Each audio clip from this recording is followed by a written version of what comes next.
কথাগুলো বলতে আমার খারাপ লাগছে, কিন্তু অতীতে যে কয়টি সংসদ দেখেছি সেখানে এই ধরনের জিনিস ছিল না। অনেক সদস্য সংসদে টেলিফোনে কথাবার্তা বলেন, কেউ কেউ আবার টেলিফোনটিকে এইভাবে ঢেকে কথা বলেন। টেলিফোনে বাক্যালাপ সংসদে করার কোনো রেওয়াজ নাই।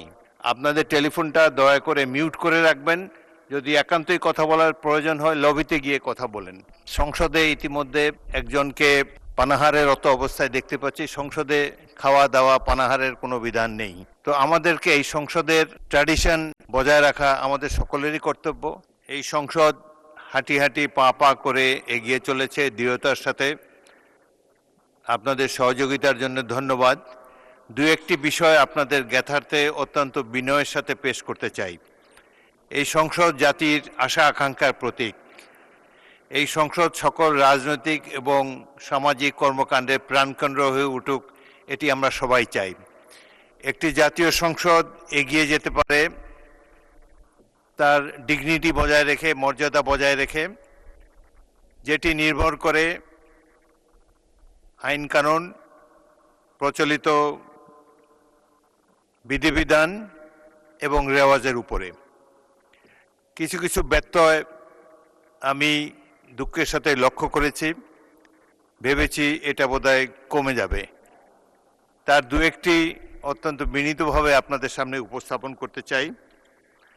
সংসদ গ্যালারিতে কেউ আপনাদের পরিচিত জন বা অন্য পরিচিত কেউ থাকলে তাকে উদ্দেশ্য করে কোনো বক্তব্য রাখা যায় না, এটাই সংসদের রেওয়াজ।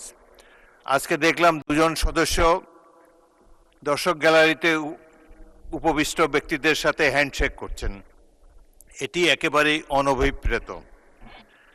তারপর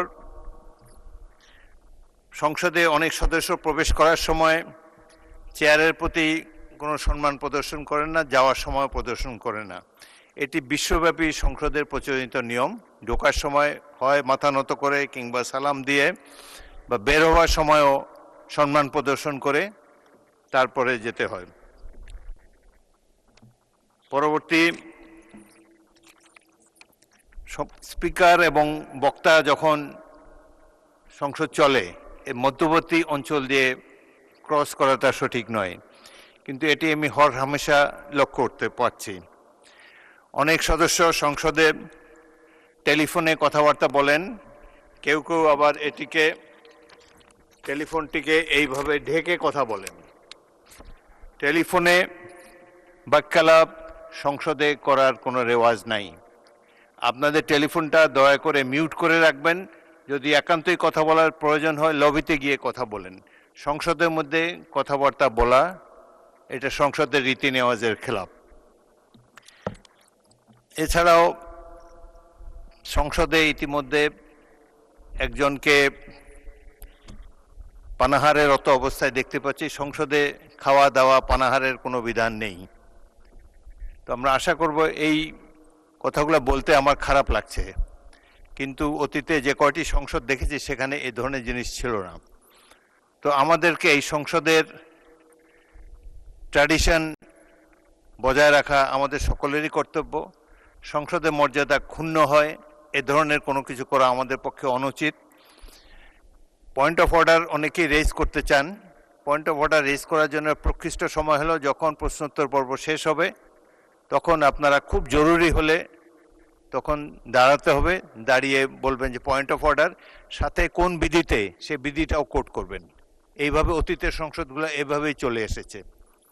সুতরাং আশা করব যারা নতুন সংসদে এসেছেন, অধিকাংশই নতুন, রুলস অফ প্রসিডিওর বইটা ভালোভাবে পড়ে ইকুইপড হয়ে তারপরে দাঁড়াবেন, তাহলে আপনাদের জন্য সহজ হবে, আমাদের জন্য কোনো আনপ্লেজেন্ট কথা বলতে হয় না।